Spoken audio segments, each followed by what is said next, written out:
Hello students, आज का जो हमारा टॉपिक है वो है generalized definition of union of sets. इसका क्या मतलब है?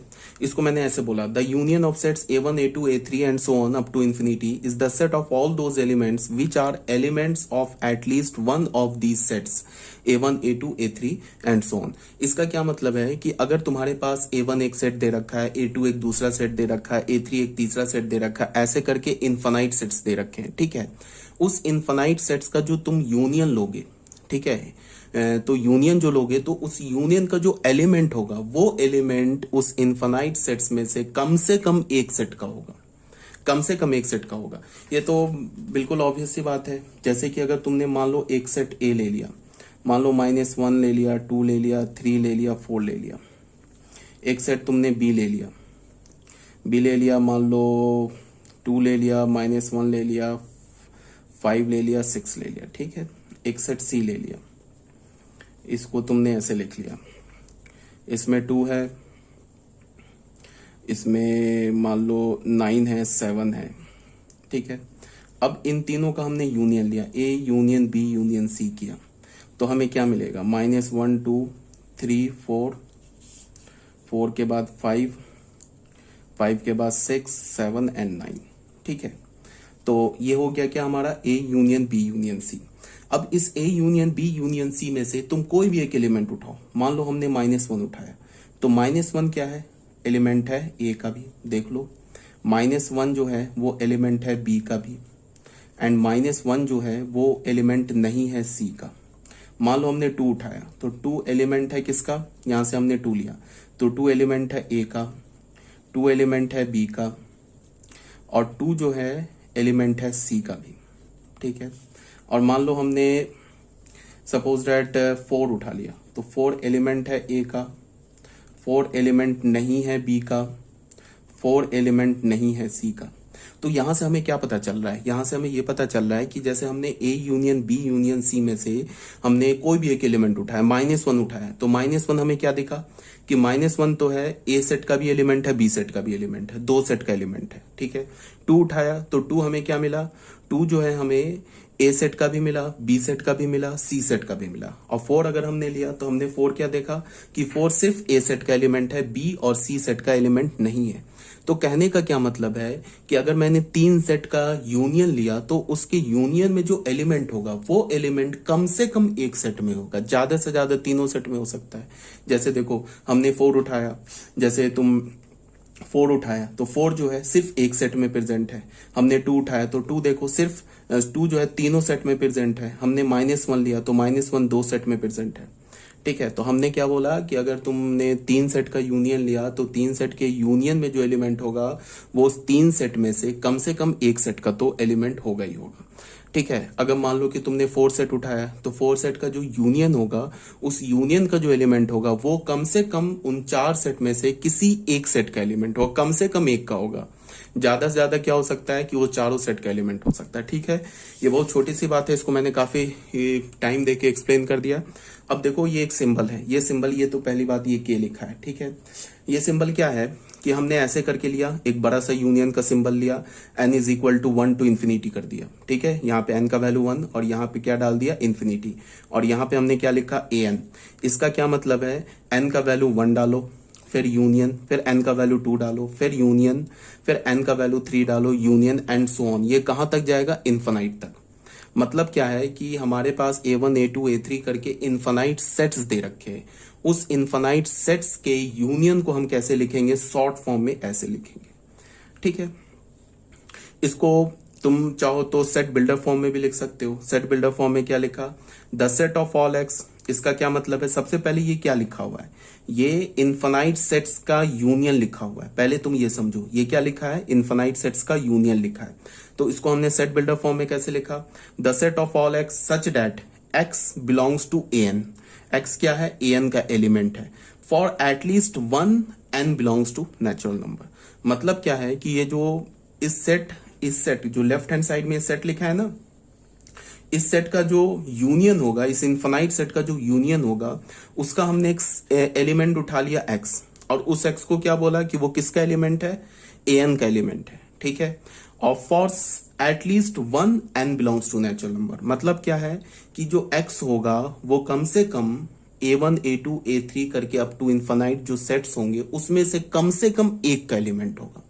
ज्यादा से ज्यादा क्या हो सकता है कि जो x होगा वो सारे सेट्स का एलिमेंट हो सकता है, लेकिन कम से कम an सेट में से, an सेट किसे रिप्रेजेंट कर रहा है? इनफाइनाइट सेट को रिप्रेजेंट कर रहा है for different different values of n का वैल्यू तुम चेंज करते जाओगे तो a1 a2 a3 ऐसे करके सेट चेंज होता जाएगा। तो बोलने का क्या मतलब है कि अगर कोई भी एलिमेंट x हमने उठाया इस इनफाइनाइट सेट के यूनियन का, कोई भी इस एलिमेंट हमने x उठाया, इस इनफाइनाइट सेट का जो हमने यूनियन लिया ना, उसमें से कोई भी एक एलिमेंट x उठाया, वो कम से कम an का, वो x क्या होगा? an का एलिमेंट होगा। और an क्या है? For at least one n belongs to natural number. कम से कम क्या होगा? फॉर एटलीस्ट वन, मतलब कम से कम एक नेचुरल नंबर के लिए n का वैल्यू तुम कम से कम क्या रख सकते हो? एक नेचुरल नंबर रख सकते हो। ये सब कहने का क्या मतलब है कि x जो होगा a1 a2 a3 में से कम एक सेट का एलिमेंट होगा। ठीक है, यहाँ पे मैंने क्या लिखा? यहाँ पे ये k लिखा हुआ है, यूनियन बड़ा सा सिंबल लिया, n इज इक्वल टू 1 से k तक गए, an लिखा। इसका क्या मतलब है? The set of all x such that x belongs to an। ठीक है, यहां हम इनफाइनाइट तक नहीं गए, यहां हम कहां तक गए? के तक गए। यहां तक तो हम इनफाइनाइट तक गए थे ना, हमने इनफाइनाइट सेट्स लिया था। अब क्या कर रहे हैं? n इज इक्वल टू 1 से लेके k तक जा रहे हैं। इसका मतलब टोटल नंबर ऑफ सेट्स कितने हैं? k सेट्स हैं। उन सारे k सेट्स के यूनियन को हम शॉर्ट फॉर्म में कैसे लिखेंगे? एक बड़ा सा ऐसे यूनियन का सिंबल बना देंगे, n का वैल्यू 1 से लेके ऊपर यहाँ k लिखेंगे, an लिखेंगे। ठीक है, तो सेम लॉजिक से क्या हो जाएगा? अगर इसको मैं सेट बिल्डर फॉर्म में लिखूं तो क्या मैं बोलूंगा? The set of all x such that x belongs to n for at least one value of n। ठीक है, आउट ऑफ 1 2 3 से लेके k तक। मतलब क्या होगा? x जो होगा an का एलिमेंट होगा फॉर एटलीस्ट वन, कम से कम एक वैल्यू के लिए, n के कम से कम एक वैल्यू के लिए x जो होगा an का एलिमेंट होगा फॉर आउट ऑफ 1 2 3 से लेके k तक। मतलब क्या है कहने का कि हमारे पास k सेट्स है, तो अगर उन k सेट्स का हमने यूनियन लिया तो उसके यूनियन का जो कोई भी एलिमेंट होगा वो एलिमेंट उस k सेट में से, k सेट्स में से कम एक सेट का एलिमेंट होगा। ठीक है, ये बात आ गई होगी समझ में। फॉर एग्जाम्पल देख लो, यहाँ पे हमने क्या बोला? सेट हमने A लिया 1 2 3, एक B सेट लिया हमने 3,5, एक C सेट लिया हमने 4 7 8। ठीक है, इन तीनों सेट्स का यूनियन लोगे तो क्या मिलेगा? 1 2 3 4 5 6 7 8। ठीक है, अब इसमें से तुम कोई भी एक एलिमेंट उठा लो। जैसे हमने 1 उठा लिया तो 1 क्या है? सिर्फ A सेट का एलिमेंट है, B और C का नहीं है। हमने 2 उठाया तो 2 भी क्या है? सिर्फ एक सेट का एलिमेंट है, A का, B और C का नहीं है। 3 उठाया तो 3 हमें क्या मिल गया? दो सेट्स के एलिमेंट मिल गए, A के भी और B के भी। ठीक है, तो यही बोला जा रहा है इसमें, तो ये क्लियर होना चाहिए। तो उसके बाद आ जाओ इंटरसेक्शन ऑफ सेट्स, सेट्स का इंटरसेक्शन। यहाँ पे क्या बोला जा रहा है? The intersection of two sets A and B। दो सेट्स का जब इंटरसेक्शन लोगे तो is the set of all elements which are common in A and B। जैसे इंटरसेक्शन ऑलरेडी मैंने डिटेल से पढ़ा रखा है, किसमें? बेसिक मैथमेटिक्स में। तो ये दो सेट्स का अगर तुम इंटरसेक्शन लोगे तो दो सेट के इंटरसेक्शन भी एक सेट ही होगा। दो सेट का इंटरसेक्शन जो होगा वो एक सेट ही होगा, और उस सेट में एलिमेंट्स क्या होंगे? जो A और B में कॉमन एलिमेंट्स होंगे। A इंटरसेक्शन B में कौन कौन से एलिमेंट होंगे? वो एलिमेंट होंगे जो A में भी प्रेजेंट हो और जो B में भी प्रेजेंट हो। ठीक है, अब A और B के इंटरसेक्शन को हम कैसे रिप्रेजेंट करते हैं? A उल्टा U B। अब A इंटरसेक्शन B का क्या मतलब है? द A, इसको अगर मैं सेट बिल्डर फॉर्म में लिखूं तो क्या बोलूंगा? The set of all x such that x belongs to A and x belongs to B। मतलब क्या है कि अगर A इंटरसेक्शन B का कोई भी एक एलिमेंट उठाओ, A इंटरसेक्शन B सेट का तुम कोई भी एक एलिमेंट उठाओ, वो एलिमेंट सेट A में भी प्रेजेंट होगा एंड सेट B में भी प्रेजेंट होगा। और नहीं बोल रहा, और का मतलब या हो जाएगा। मतलब कि यहाँ पे कंपलसरी है कि A इंटरसेक्शन B का जो एलिमेंट होगा वो सेट A में भी होगा और सेट B में भी होगा। ठीक है, तो एंड को हम लोग कैसे लिखते हैं? और को ऐसे लिखते थे ना, और को ऐसे करके लिखते थे, तो एंड को क्या करेंगे? ऐसे लिखते हैं। ठीक है, एक ही बात लिखा हुआ, बस एंड को का हमने सिंबल यूज कर लिया। तो क्लियरली क्या बोला? x belongs to A intersection B if and only if. इसे क्या रीड करते हैं? If and only if x belongs to A and x belongs to B। मतलब कि अगर A इंटरसेक्शन B सेट का हमने कोई भी एक एलिमेंट उठाया तो वो एलिमेंट A का भी होगा एंड B का भी होगा। ठीक है, अब इसको मैं वेन डायग्राम से समझाने की कोशिश कर रहा हूं, एक बार देख लो। यहाँ पे हमने क्या लिया, यहाँ पे हमने एक यूनिवर्सल सेट लिया। इसमें हमने क्या किया कि जो सेट ए है वो सेट बी के अंदर है। तो इसका क्या मतलब हुआ कि सेट ए के सारे एलिमेंट सेट बी के अंदर है। मतलब क्या हुआ, सेट ए के सारे एलिमेंट सेट बी के भी एलिमेंट्स हैं। इसका क्या मतलब हुआ कि ए जो सेट है वो बी सेट का ये क्या है, सबसेट है। ए सेट के सारे एलिमेंट अगर सेट बी में प्रेजेंट है, this means that A is the subset of set B. A जो है बी का सबसेट है, ठीक है। अब तुम लोगों को मैंने क्या बता रखा है कि अगर ए बी का सबसेट है तो ए इंटरसेक्शन बी क्या होगा, ए, और ए यूनियन बी क्या होगा, बी। तो अगर मैंने बोला कि ए इंटरसेक्शन बी का वेन डायग्राम बनाओ, तो हम कितने पोर्शन को शेड करेंगे, जो इंटरसेक्शन रीजन होगा उसी को शेड करेंगे। तो ए और बी का इंटरसेक्शन रीजन क्या होगा, सेट ए। जो सेट ए का एलिमेंट होगा वही तो ए और बी का क्या हो जाएगा, ए इंटरसेक्शन बी का एलिमेंट होगा। तो अगर मैं तुम्हें बोलूं ए को मैं बी का सबसेट बना दूं और बोलूं कि ए इंटरसेक्शन बी की शेडिंग करो, तो तुम किसकी शेडिंग करोगे, तुम सेट ए की शेडिंग करोगे। सेट ए की क्यों करोगे शेडिंग, बिकॉज ए और बी का जो इंटरसेक्शन होगा वो सेट ए होगा। तो हमें ए इंटरसेक्शन बी की शेडिंग करनी है और हमें पता है कि A intersection B a set है, तो हमने ए की शेडिंग कर दी। तो ये जो शेडिंग है ना यहाँ पे, ये किसे रिप्रेजेंट कर रहा है, ए इंटरसेक्शन बी को। यहाँ पे क्या है, ए इंटरसेक्शन बी, सॉरी ए जो है हमारा बी सेट का सबसेट है।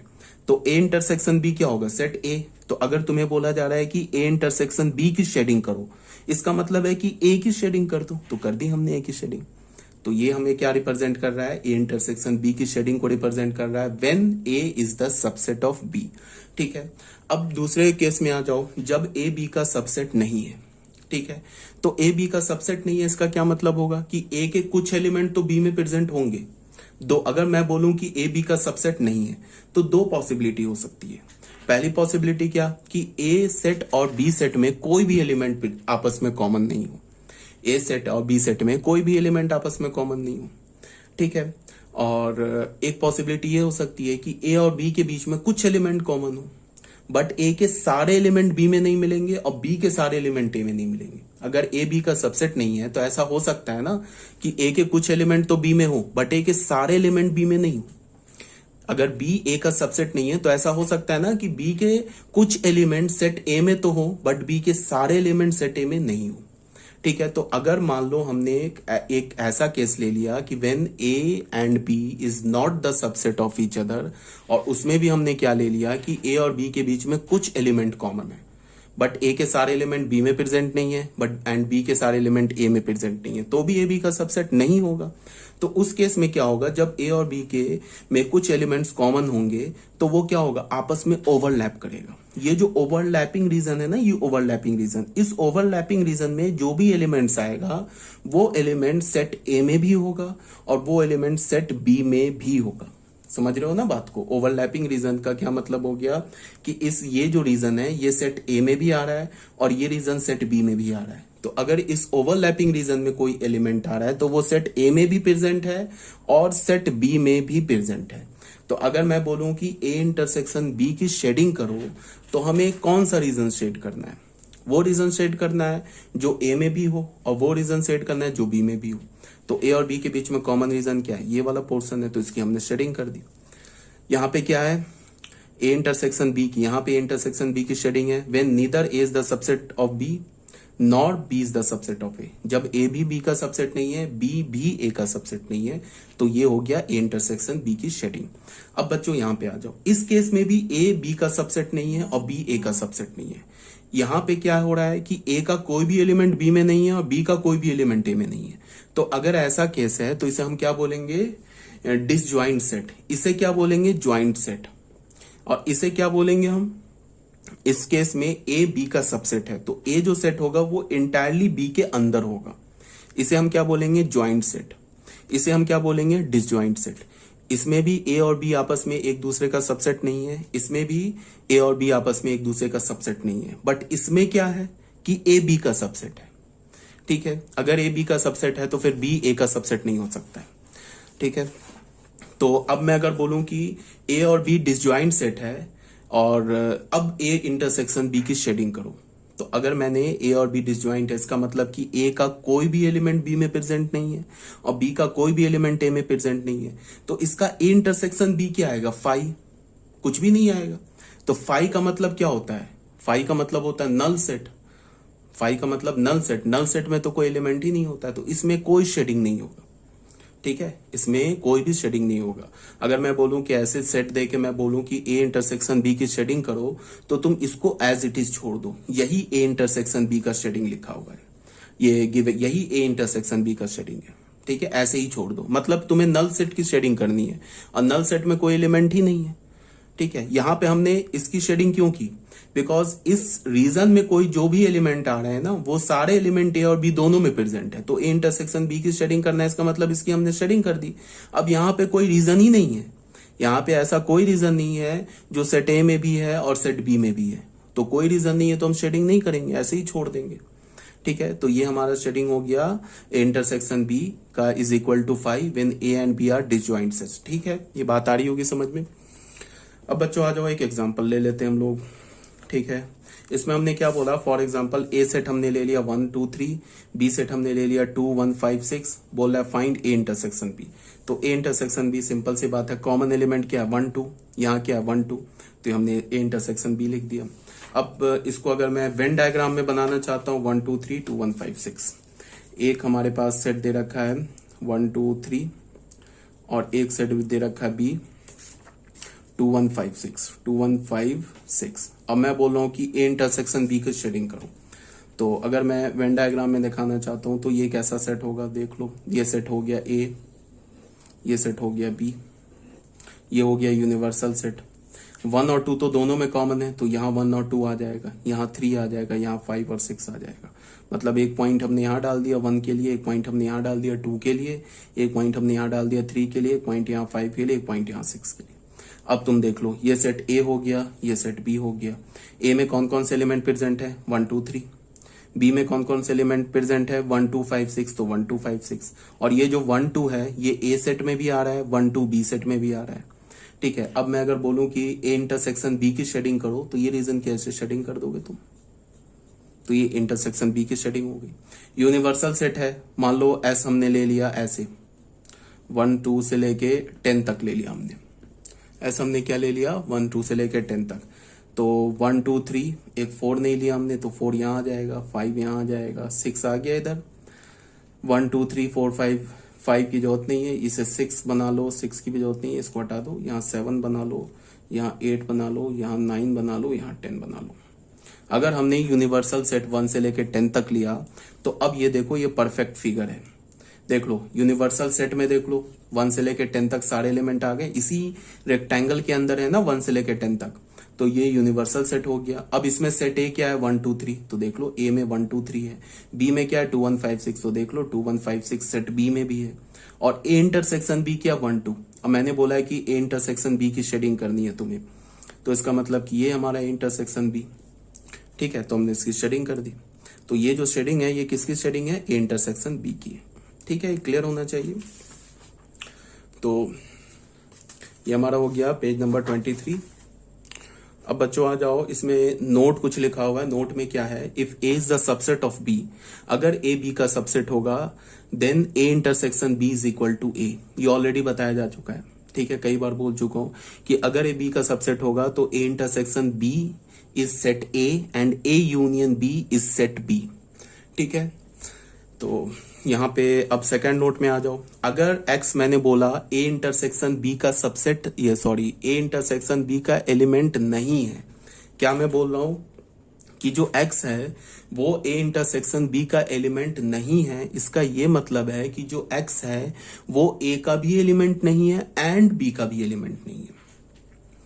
ये और नहीं है, ये एंड है, दिस इज, यहाँ कंपल्सन है, this is and, sorry this is and.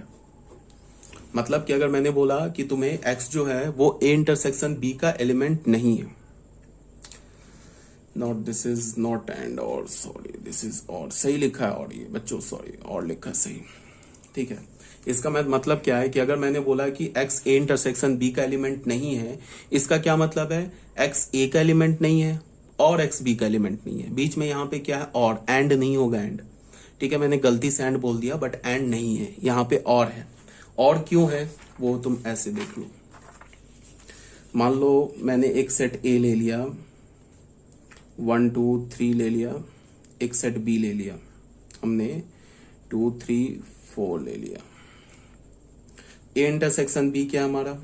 A intersection B हो गया 2 3। मैंने बोला कि 1 जो है वो नहीं एलिमेंट है, is not elements of A intersection B.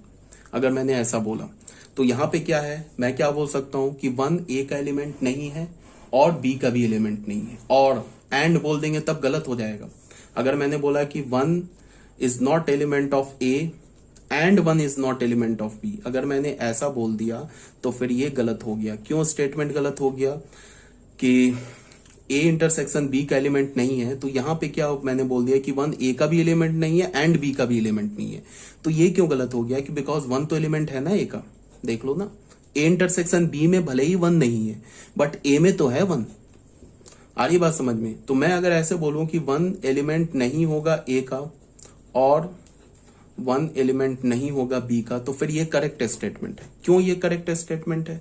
यहां पे मैंने क्या बोला कि 1 ए का एलिमेंट नहीं है या 1 बी का एलिमेंट नहीं है, या इसका मतलब क्या है कि इस दोनों में से कोई एक अगर करेक्ट हो जाए तो ये करेक्ट हो जाएगा। और में होता है ना, ऑप्शन होता है ना बीच में, अगर ये करेक्ट हो जाए और ये फॉल्स हो जाए तो भी ये पूरा करेक्ट हो जाएगा। ठीक है, अगर दोनों करेक्ट हो जाए तो भी ये करेक्ट हो जाएगा। ठीक है, अगर कोई एक करेक्ट हो जाए तो भी ये करेक्ट हो जाए, मान लो ये करेक्ट हो जाए ये फॉल्स हो जाए तो ये स्टेटमेंट करेक्ट हो जाएगा। ये इनकरेक्ट हो जाए ये ट्रू हो जाए तो भी ये स्टेटमेंट करेक्ट हो जाएगा। ये गलत हो जाए, ये भी इनकरेक्ट, ये क्या हो जाए फॉल्स हो जाए, तो ये फिर स्टेटमेंट फॉल्स हो जाएगा। बीच में और है।